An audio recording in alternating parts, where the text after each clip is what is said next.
Oh, God. Meghan Markle is apparently looking to return to the UK and wants to improve her image. If rumours are to be believed, she is in search of yet another PR company.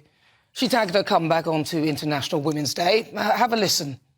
I've said this for so many years, and I hope that it starts to land, but I think we can all agree that representation matters in terms of if you're a young girl and you see yourself in a position of power or strength or leadership, you can believe that that is possible. She goes on to talk about having someone who looks like you. I would hate to have someone looking like me, a twin. I'd be so jealous, especially if they were the thin one. I think she's tugging on the race card in that speech as well. Then someone interrupts her while she's on a roll and she tells the washing up liquid story again. Then more victimhood. The bulk of the bullying and abuse that I was experiencing in social media and online was when I was pregnant with Archie and with Lily and with a newborn with each of them. And you just think about that and to really wrap your head around why people would be so hateful. It's not catty. She just doesn't get it. Actions speak louder than words. And whilst I don't wish online abuse on anyone, and sadly the more well-known you become, the more likely you are to receive it, there is a simple solution.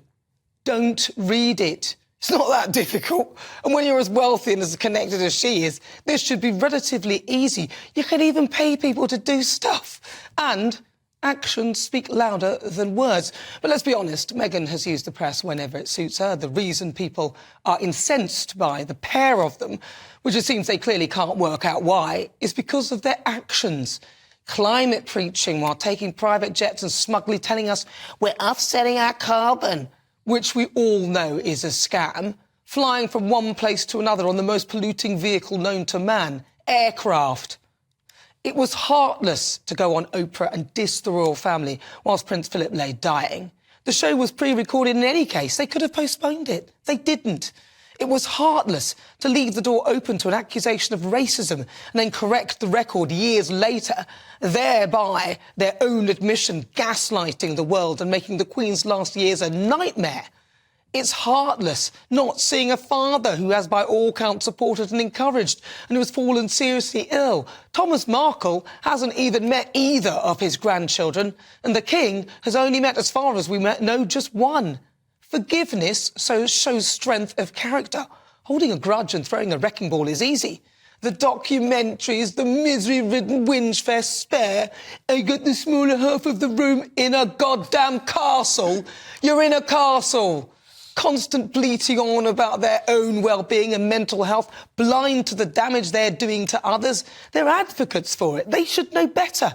I'm afraid no amount of PR can airbrush this behaviour. So I get that you, Meghan, have feelings, but so do the rest of us. And whilst I absolutely deplore bad behaviour on social media, you cannot escape the fact that your behaviour leaves a lot to be desired.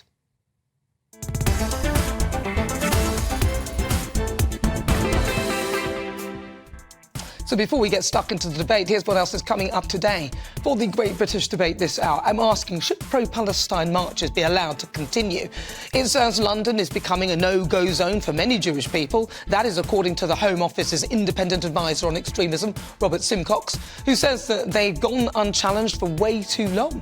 Then at 4:50, it's Royal Roundup time. Lady Victoria Hervey will be here with the latest from behind the palace walls. On the menu, the Duchess of Sussex, Meghan, says that she suffered hateful and cruel abuse while she was pregnant. She's also hired a UK-based PR expert to help launch her next venture. But is this just trying to salvage her relationship with Britain? And then at 5, it's this week's Difficult Conversation. Dr. Pam Spur will be live in the studio. That's coming up in the next hour. Tell me what you think on everything we're discussing. Email gbviews@gbnews.com or tweet me at gbnews.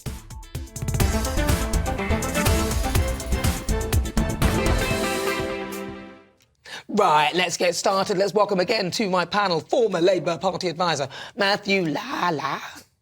couldn't resist. I'll forgive you. And also broadcast from columnist Lizzie Cundy.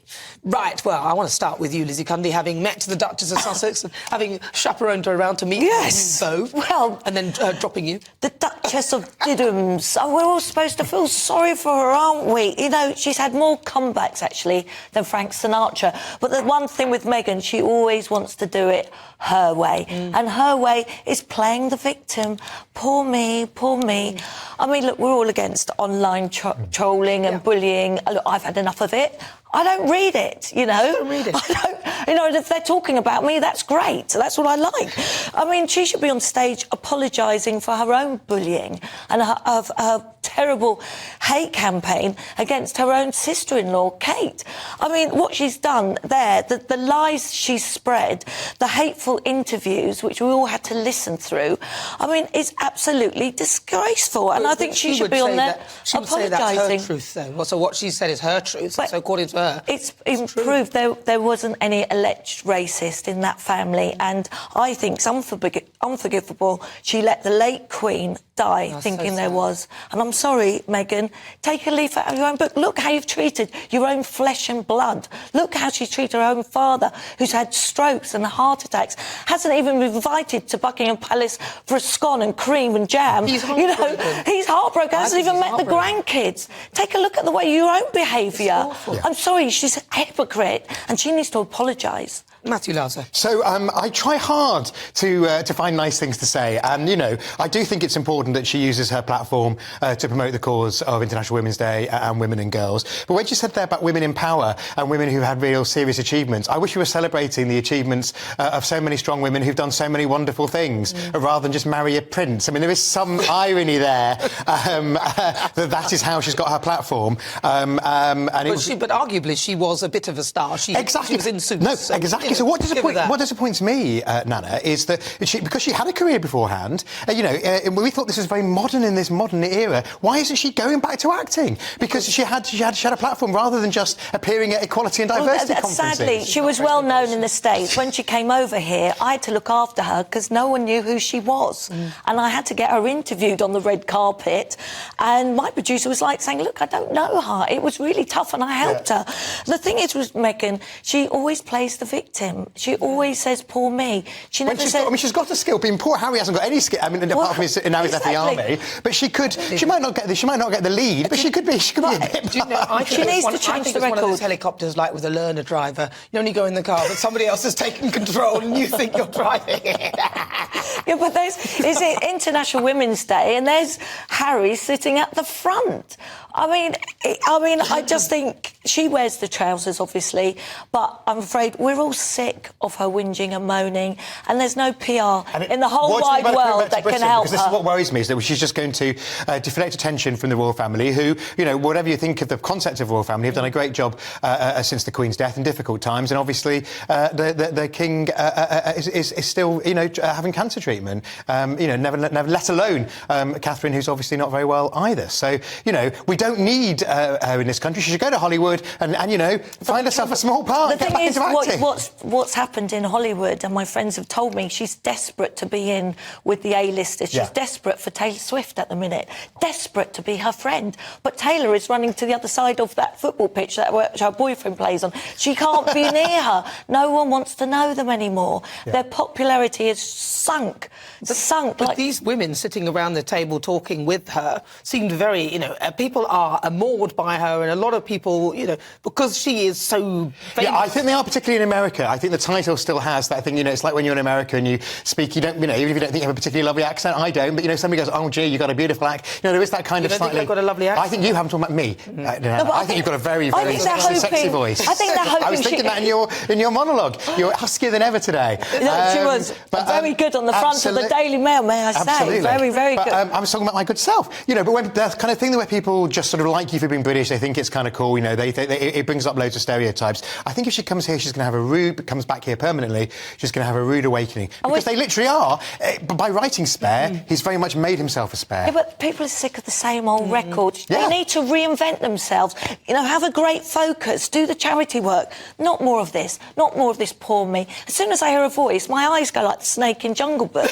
It's like with Keir Starmer, I just switch off. Yeah, I think... Oh, we were going on so well today. And the thing is, I just think that if she would just appreciate her privilege and let people hear how thankful she is, and within a few moments of holding that microphone and talking, she's already talking about how everyone's really horrible to me, and it's like, stop. Yeah. Well, I'll tell you what you contrast with. Obviously, not a member of the royal family, but in terms of American royalty, which is presidential families, take Chelsea Clinton, the Clinton's daughter, who, shares her perspective, who does a lot of stuff about women and girls, but has actually gone and got a proper job and gone and, done real work in the area rather than just jaw. Let's have some war on inequality by checking your privilege to start with. I loved your inner castle. I just want to say to Meghan, look, to just forget about coming back. I mean, save the money on the big PR spins. There's no point. If you're going to come back and still do this moaning and whinging, no one's going to be You're not going to help if she asks. No. I'm not helping if this she time, asks to come on GBNews, I'm afraid.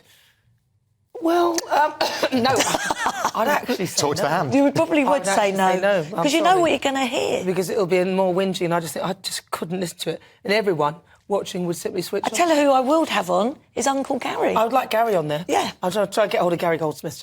You know everybody, Lizzie. You get in touch. She knows him. Lizzie. She'll text her. I'll make sure she texts him in the break.